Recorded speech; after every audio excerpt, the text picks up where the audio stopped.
Je veux que vous voyiez ce t-shirt, car c'est mon sujet aujourd'hui. Le repos est mon arme.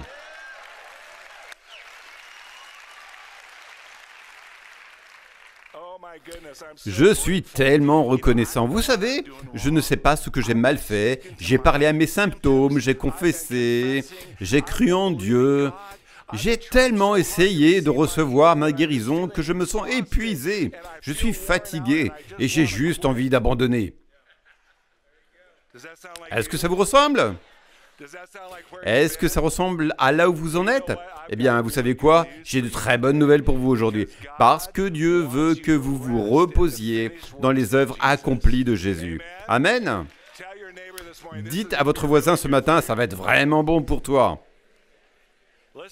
Écoutez-moi, Dieu vous aime tellement et l'ennemi veut que vous croyiez que vous n'avez pas et que vous êtes en train d'essayer d'obtenir.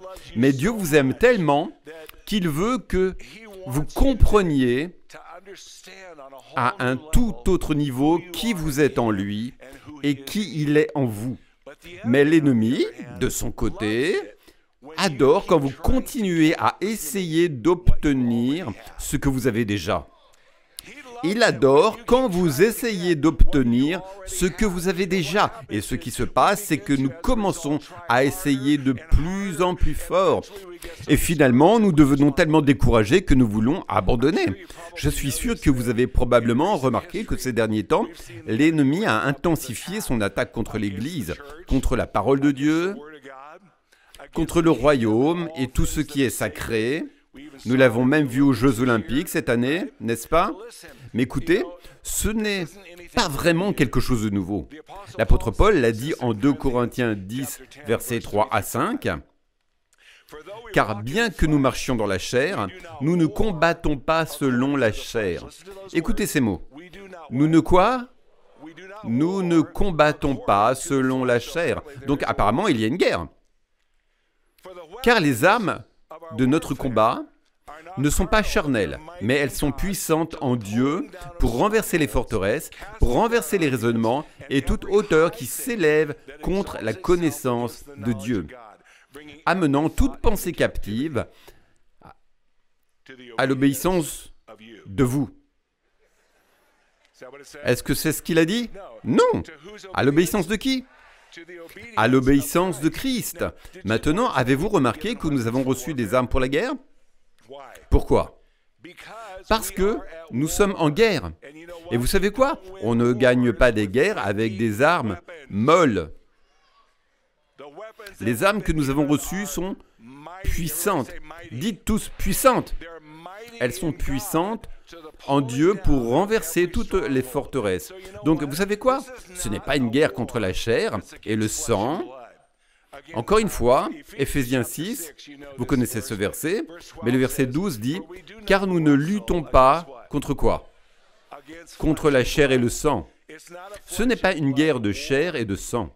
C'est une guerre pour savoir qui sera votre influenceur. Eh bien, contre quoi luttons-nous alors ? Eh bien, regardons cela à nouveau, Éphésiens 6, 12. « Car nous ne luttons pas contre la chair et le sang. » D'accord ? Mais nous luttons contre quoi ? Contre les principautés, les pouvoirs, les maîtres des ténèbres de ce monde, comme Andrew en parlait plus tôt ce matin, contre les esprits méchants dans les lieux célestes. Écoutez, l'ennemi est vaincu, grâce à Jésus, mais il n'est pas mort. Nous vivons sur un champ de bataille, pas sur un terrain de jeu. Et il est temps pour l'Église de se réveiller et de réaliser qui nous sommes et ce que nous avons. C'est une bataille spirituelle qui impactera votre vie, en particulier votre vie de pensée, soit vers Dieu, soit vers les mensonges de l'ennemi. Dieu vous a déjà donné un avantage vraiment déloyal en nous donnant le Saint-Esprit. Et il s'est assuré que nous ayons des armes puissantes. Ce ne sont pas des armes faibles. Dites tous, je n'ai pas reçu une arme faible. Amen. Nous avons reçu des armes puissantes. Donc, quand je suis passé de l'état de mort spirituelle à la vie spirituelle en Christ et que je suis devenu une nouvelle créature, on m'a donné ce que l'Écriture appelle l'armure de Dieu. Pas seulement pour la regarder, mais pour la revêtir et la garder.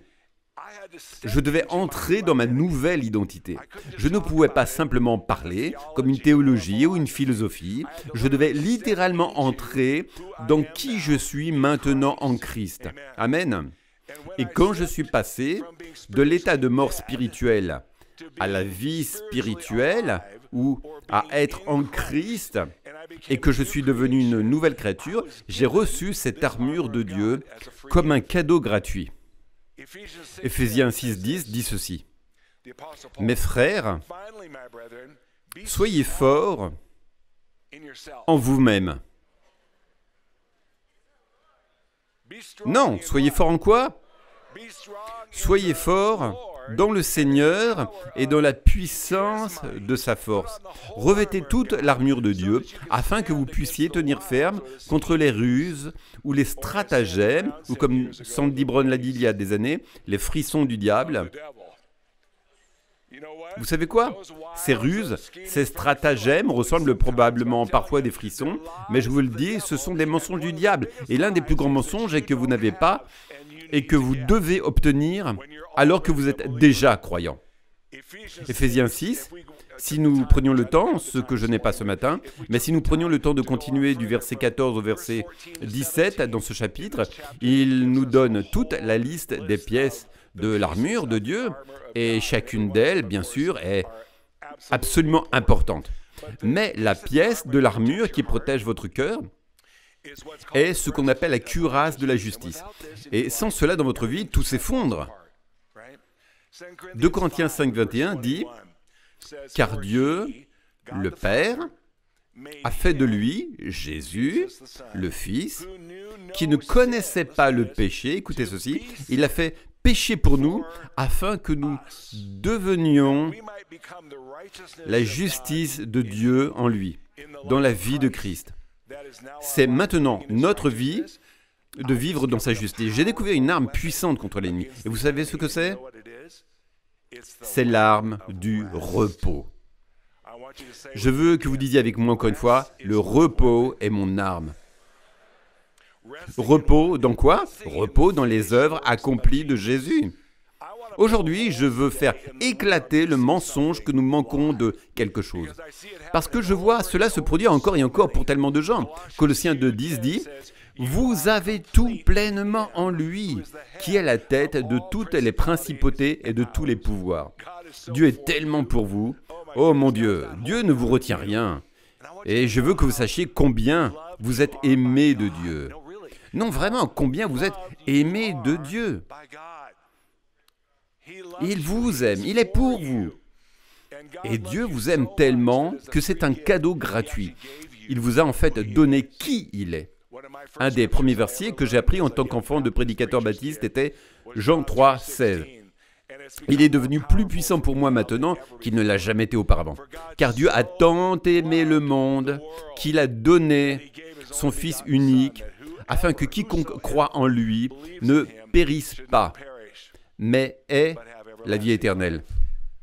Jean 10,10 nous dit que la vie éternelle est une vie abondante. Amen. Il est donc temps d'ouvrir vraiment le cadeau et de découvrir à quel point ce cadeau est extraordinaire. Non seulement d'en parler ou de le regarder, mais de vraiment découvrir à quel point il est merveilleux. Et je pense que beaucoup de croyants, si vous êtes comme moi, et je sais que vous l'êtes, nous croyons que nous avons été pardonnés. Une fois que nous avons découvert le salut, nous avons cru que nous étions pardonnés et que nous avions notre billet pour le ciel, ce qui est génial, mais je n'avais aucune idée de combien Dieu m'aimait réellement. Une de mes choses préférées à propos de Caris, c'est lorsque les étudiants arrivent en première année et que Carrie Pickett commence à enseigner sur l'amour de Dieu, ou l'un de nos instructeurs, ou Arthur Manched, ou qui que ce soit. Et parfois, vous voyez les étudiants dire « Oh oui, je sais ça. Donnez-moi quelque chose de plus consistant. » Et puis après la deuxième ou troisième session, ils sont là en train de pleurer à chaudes larmes parce qu'ils découvrent pour la première fois, comme Jérémie l'a fait, à quel point Dieu les aime réellement. Et quand vous découvrez cela, tout le reste est lié à cette révélation. Mais vous savez quoi? Beaucoup de gens croient que Dieu peut guérir, mais ce qu'ils ne réalisent pas, c'est qu'il l'a déjà fait. C'est ça la différence. Vous voyez, si vous êtes sauvé, si vous avez sa vie, alors vous avez déjà la guérison en vous, en pleine forme. Vous dites, ok, mais alors Daniel, pourquoi j'ai encore des symptômes dans mon corps? Pourquoi est-ce que je ressens encore de la douleur si Dieu m'a déjà guéri? Si cela est censé me bénir, c'est en fait vraiment déprimant. Parce que je suis toujours aux prises avec ces symptômes. Je vous entends, mais écoutez, je veux que vous sachiez que ce que je vais partager va absolument vous libérer de ces mensonges auxquels vous avez cru. Parce que si vous êtes en Christ, alors la guérison fait déjà partie de votre ADN. La guérison n'est pas une question de vous réparer. La guérison n'est même pas à propos de vous. Elle est pour vous. Dites à votre voisin, la guérison est pour toi. Vous savez quoi? Vous ne serez jamais qualifié pour être le guérisseur ou pour être digne. Alors pourquoi continuer à essayer? N'est-ce pas? Laissez-moi vous poser une question. Avez-vous déjà entendu un croyant dire « Je crois que je suis pardonné, j'attends juste la manifestation ». Allez, quelqu'un a-t-il déjà entendu quelqu'un dire cela? Je crois que je suis pardonné, j'attends juste la manifestation. Alors pourquoi faisons-nous cela avec la guérison? Combien d'entre vous ont dit comme moi, je crois que je suis guéri, j'attends juste la manifestation? Voici une autre question. Pourquoi dirions-nous aux croyants maintenant, ne vous fâchez pas contre moi? Je vais vous édifier ce matin, mais pourquoi dirions-nous aux croyants de recevoir leur guérison? Pour les non-croyants, cela aurait du sens.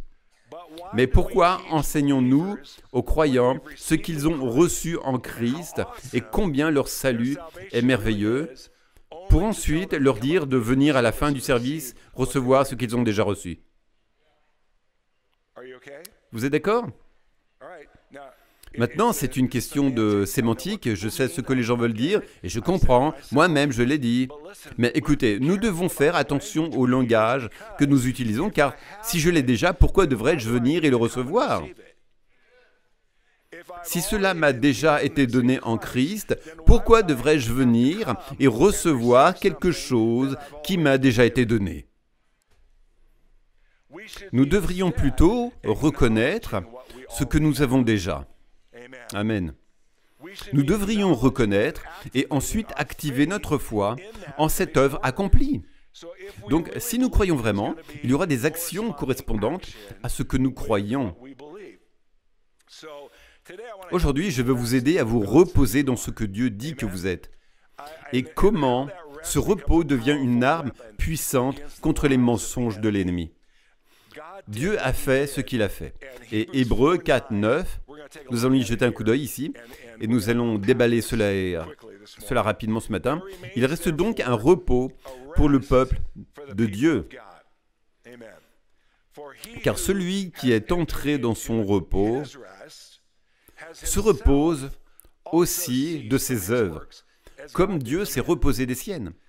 Efforçons-nous donc d'entrer dans ce repos de peur que quelqu'un ne tombe en suivant cet exemple de désobéissance.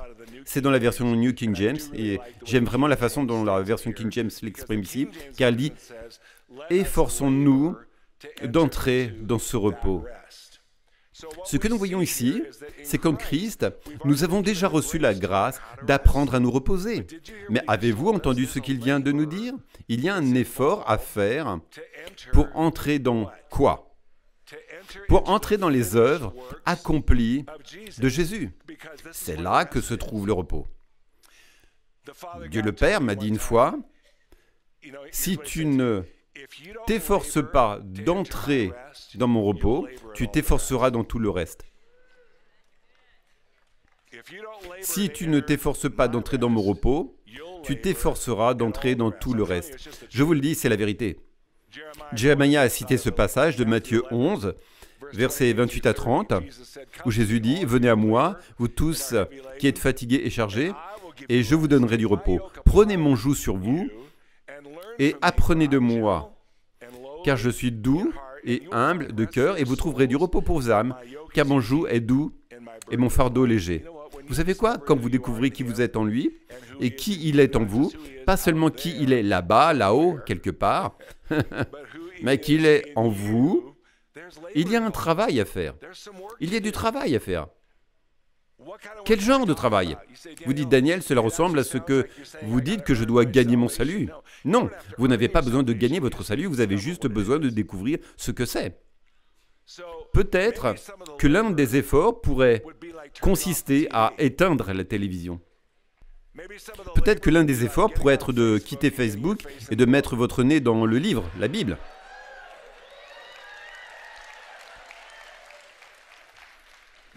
Peut-être que l'un des efforts serait de se lever 1 heure plus tôt parce que vous n'avez pas le temps. En raison de votre vie bien remplie, de passer du temps dans la parole de Dieu. Qu'est-ce qui est précieux pour vous? Vous savez, ces efforts ne sont généralement pas des ajustements majeurs, ce sont juste des choses du quotidien. Et ce que nous faisons quotidiennement commence à s'additionner et cela commence à compter, car nous sommes ici pour le long terme. Donc, dans tout domaine où nous manquons de connaissances, c'est un domaine où nous allons périr en conséquence. Et nous l'avons vraiment vu, n'est-ce pas? Surtout dans le domaine de la guérison, de la plénitude et du bien-être dans notre culture et dans l'Église. Je vais le répéter. Nous devons vraiment arrêter d'essayer d'obtenir ce que nous avons déjà. La guérison est ici parce que Jésus est ici. Jésus est le guérisseur. Aucun de nos orateurs, ni personne d'autre dans le monde entier ne l'est. Il est essentiel que nous comprenions et sachions qu'il est en nous et qui nous sommes vraiment en lui. En d'autres termes, notre véritable identité. Parce que nous avons tellement été trompés, et parfois même mis dans des termes religieux, que nous avons cru aux mensonges que nous n'avons pas et que nous devons obtenir. Écoutez, si vous êtes en Christ, vous êtes complet en lui. Et tout comme vous avez reçu le pardon, vous avez déjà reçu toutes les choses qui concernent la vie et la piété. Amen. Tout est déjà en vous. C'est vivant, bien présent, et cela agit en votre faveur. Amen. Comme l'explique si bien le livre de Duane Sheriff, Identity Crisis, qu'il a publié il y a quelques années, nous n'avons plus à vivre avec une identité volée. L'ennemi aimerait vraiment que vous viviez sous la loi de l'ancienne alliance, où recevoir la guérison était nécessaire parce que cela dépendait de votre comportement. La bénédiction de la loi offrait la guérison. Les malédictions de la loi vous exposaient à la maladie et aux souffrances. Donc tout reposait sur la modification du comportement. C'est pourquoi Jésus devait venir pour nous libérer de ce vieux schéma. Merci Seigneur, nous n'avons plus à vivre sous cette loi.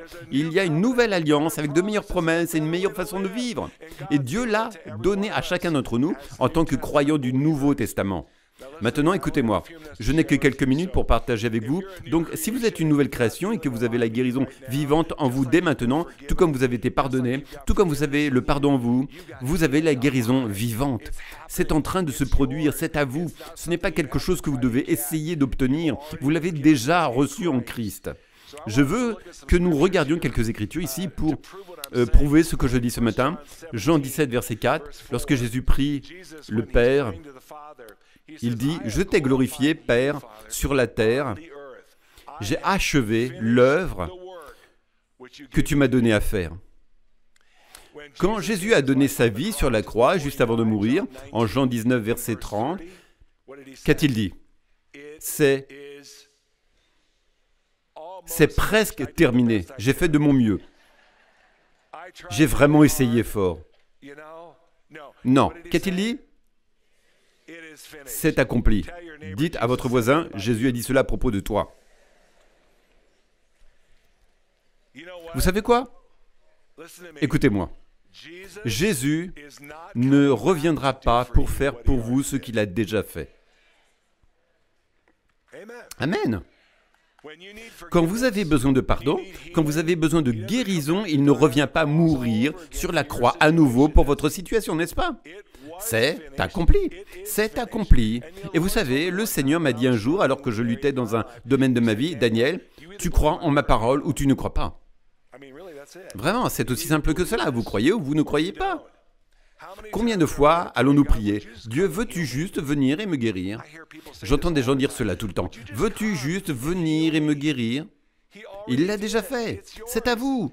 Il est pour vous. Il vous aime. La guérison est en vous. Waouh! Si Dieu dit que c'est accompli, et ensuite vous dites quelque chose comme « Dieu, s'il te plaît, fais-le », comment vous sentiriez-vous si vous étiez Dieu? C'est difficile à imaginer, mais vous savez quoi? C'est de l'incrédulité pure et simple, non? Donc, encore une fois, il ne revient pas pour faire ce qu'il a déjà fait. Il a payé pour vous. Alléluia. Hébreux 10, verset 12 dit ceci. « Mais cet homme, après avoir souffert un seul sacrifice pour les péchés pour toujours, s'est assis à la droite de Dieu. » Pourquoi s'est-il assis? Parce que l'œuvre était terminée.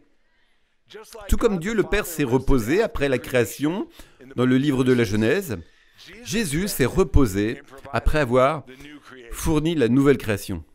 Il s'est assis. Pourquoi? Parce que c'était accompli. Amen. Jésus a fait ce qu'il fallait pour accomplir la loi, et maintenant, il nous a invités en lui pour dire « Vous êtes maintenant assis avec moi dans les lieux célestes. » Sa victoire était complète. Et ce qu'il a fait, il l'a fait pour vous. Il l'a fait pour moi, pas pour lui-même. Jésus est devenu péché. Il a pris sur lui chaque maladie et chaque souffrance, chaque malédiction apporté par le péché dans le monde, le péché originel d'Adam et Ève, tout cela, il l'a pris sur lui et il l'a fait pour vous.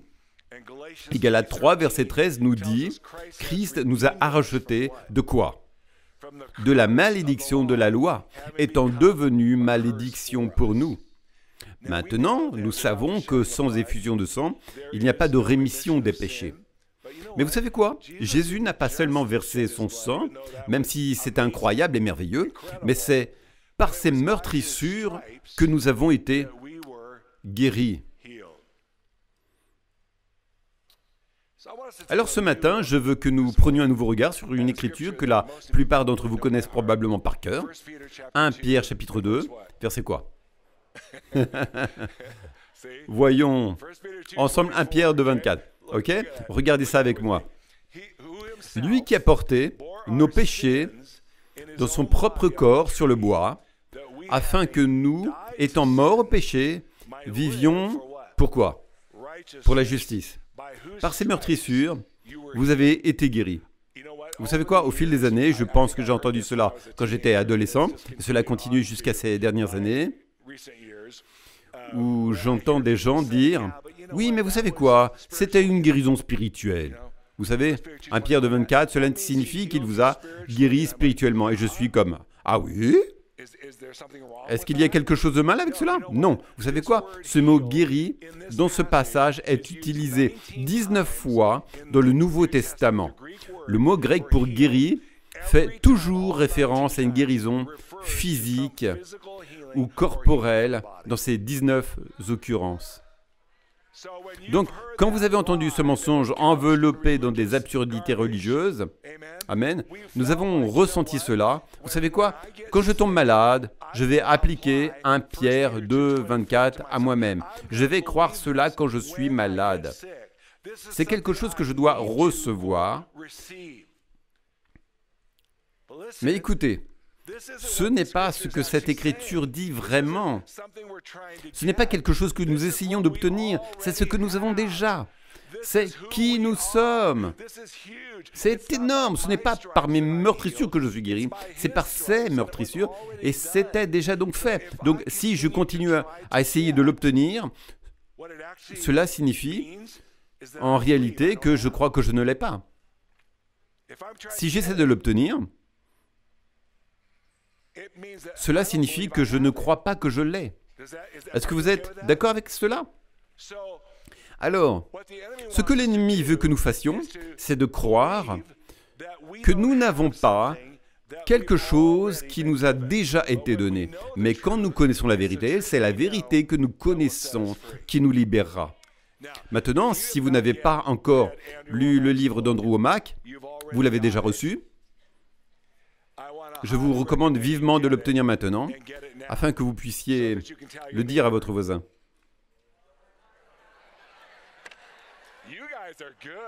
Vous êtes bons. Écoutez, il y a tant de révélations qu'Andrew nous a données au fil des années. Et vous savez, je ne sais pas comment nous avons pu manquer une partie de cela dans tant d'églises. Ici, à Caris, nous sommes tellement immergés dans cette culture que parfois, nous pensons que toute l'Église croit cela. Mais combien d'entre vous savent que là d'où vous venez, ils ne croient pas cela? C'est pourquoi vous venez à La Guérison est ici, parce que vous vouliez trouver quelqu'un qui croit réellement cela. Amen. Écoutez, laissez-moi vous poser une autre question. Encore une fois, ne vous fâchez pas contre moi. Pourquoi disons-nous aux croyants de vérifier leur corps pour voir s'ils sont guéris? Combien de fois avez-vous entendu quelqu'un dire « Allez-y, regardez votre corps si vous êtes guéri ». Non, la parole de Dieu nous dit de ne pas regarder notre corps comme la source, mais de regarder à la parole de Dieu comme notre source. La parole de Dieu nous dira ce que nous devons savoir. Amen. Nous n'avons pas besoin de vérifier notre corps pour voir si nous sommes guéris. Mon corps me ment tout le temps.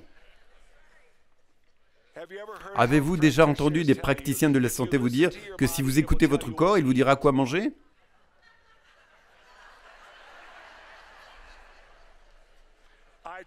J'ai essayé cela une fois et j'ai mangé tout le gâteau de chocolat. Non, que dit la parole de Dieu? Elle dit que nous devrions en fait parler à notre corps au lieu d'écouter notre corps. Nous écoutons le Saint-Esprit qui nous parle de la parole de Dieu et nous parlons à notre montagne pour la voir se jeter dans la mer.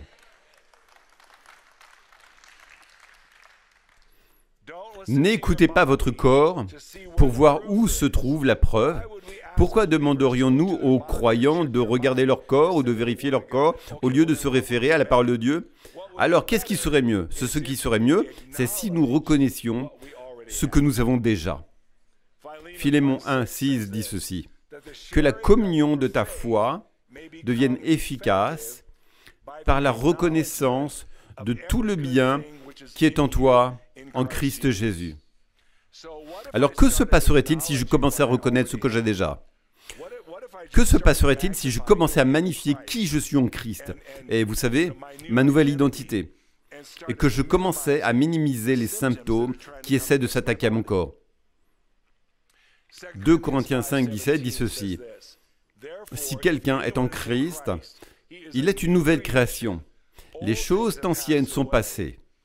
Voici, toutes choses sont devenues nouvelles. » Romains 8, 2 dit: « Car la loi de l'esprit de vie en Jésus-Christ m'a affranchi de la loi du péché et de la mort. » Merci Seigneur.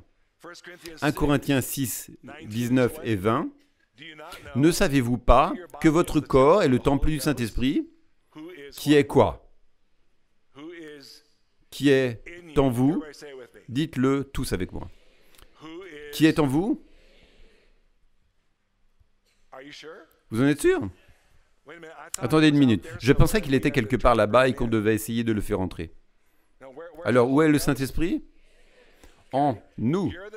Vous êtes le temple du Saint-Esprit qui est en vous, que nous avons reçu de Dieu. Vous ne vous appartenez plus. Vous avez été racheté à un prix. Je crois que mon micro continue à ne pas fonctionner. Désolé. Donc, glorifiez Dieu dans votre... Glorifiez Dieu dans votre...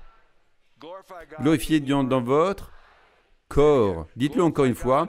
Glorifiez Dieu dans votre corps et dans votre... Donc, voici le point.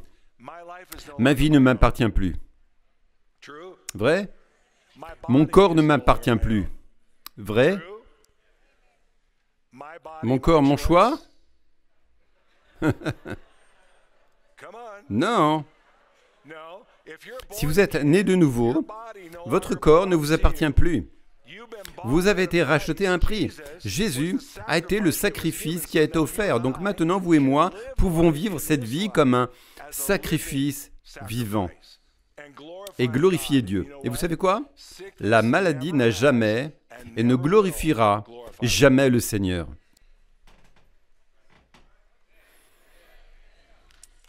Éphésiens 2, verset 4. Mais Dieu, qui est riche en miséricorde, à cause du grand amour dont il nous a aimés, même lorsque nous étions morts par nos offenses, nous a rendus vivants avec Christ. Par grâce, vous êtes sauvés, et nous a ressuscités ensemble, et nous a fait asseoir ensemble dans les lieux célestes en Christ Jésus. Alors, pouvez-vous voir cette image que le Saint-Esprit commence à peindre ce matin sur le repos dans les œuvres accomplies de Jésus?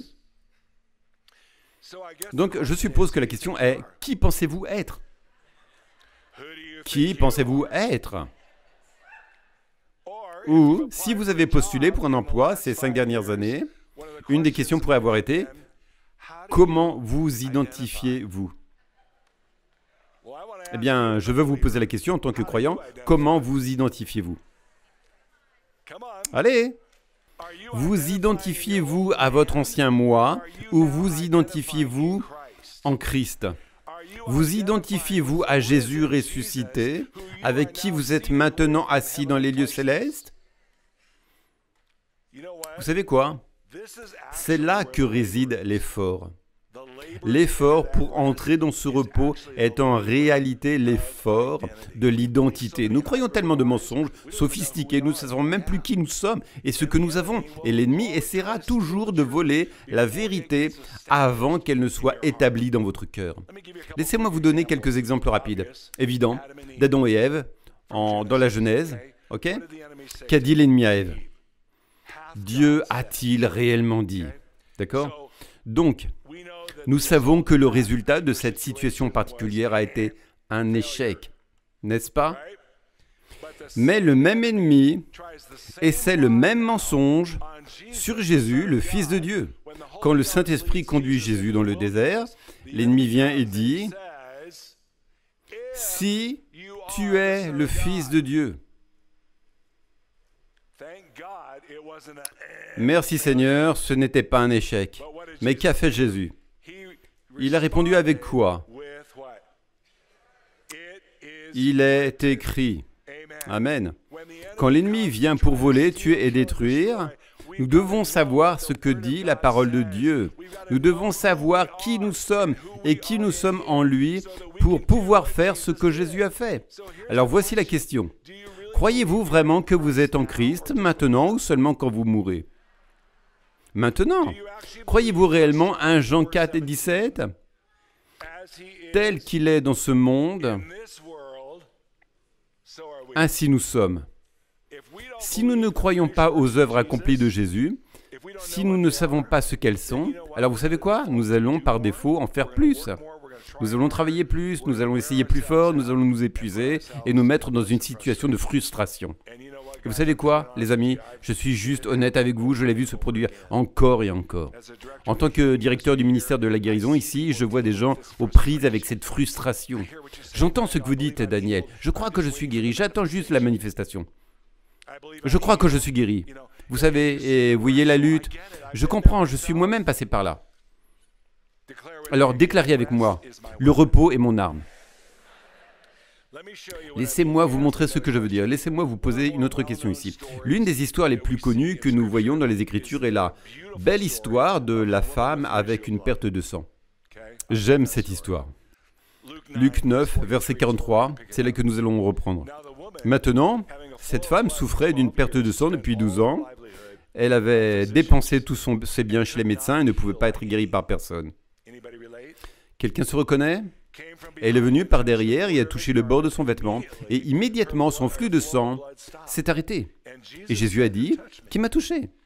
Et quand tous nièrent, Pierre et ceux qui étaient avec lui dirent, « Maître, la foule te presse et te serre, et tu dis, qui m'a touché ?» Mais Jésus dit, « Quelqu'un m'a touché, car je perçois une puissance sortir de moi. » Histoire merveilleuse, n'est-ce pas? Alors, ce que je vais vous demander ce matin, en regardant cette histoire, combien d'entre vous peuvent se reconnaître d'une certaine manière dans la femme avec l'écoulement de sang? Laissez-moi voir vos mains.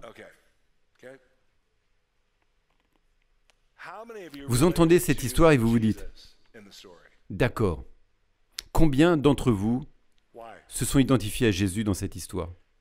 Pourquoi? Cette femme avec l'hémorragie était une pécheresse. Ce n'est pas qui vous êtes maintenant. Votre vie est en Christ. Vous êtes assis avec lui dans les lieux célestes. Lorsque nous lisons ces histoires maintenant, nous ne les regardons plus sous une perspective de l'ancienne alliance, nous ne les voyons même plus comme l'exemple de la personne qui est guérie. Nous sommes maintenant en Christ. Nous nous identifions à lui à cause de sa nature, qui vit maintenant à l'intérieur de moi, à l'intérieur de vous. Dites à votre voisin que le guérisseur vit en toi.